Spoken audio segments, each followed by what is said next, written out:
Assalamu alaikum туғандар. Assalamu alaikum жалпы жамаат, YouTube көрүүчүлөр, так маалымат каналыбыздын катталуучулары, урматтуу достор. Айтылуу ноокат чергесинен салам айтамын. Бүгүн дагы буйруса мен сиздерге ноокат шаарында валюта курс бааларын тааныштырамын. Бүгүн мынакей 9 январь 2025 жыл аптанын бүгүн буйруса бейшемби күнү болуп калды, 4-күнү. Ноокат шаарында валюта курс баалары мен коммерциялык Кыргызстан банктан тааныштырууну баштайм.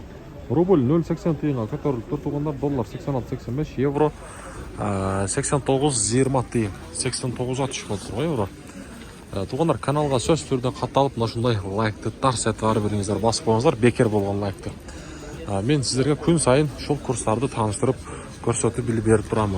Дошкерада банкта рубль 0,81 тыйын экен, доллар 86.85, евро 89.50 тыйын экен. Акча алмаштыруучу жерде дагы рубль 0,81 тыйын, доллар 87, казак теңге болсо 0,16 тыйын болуп турган кезде. Рубль 0,81 тыйын жакшы дейбиз. 75-70ге караганда эми жакшы. Себеп дегенде бүгүн негизи кечеги күндөн баштап баардык эле банктар иштей баштаган. Ошого рубль кайрадан өзүн көрсөтүп баштады. Азия банкта дагы рубль 0,80 тыйын экен. Доллар болсо 86.80, евро 89.30 тыйын экен.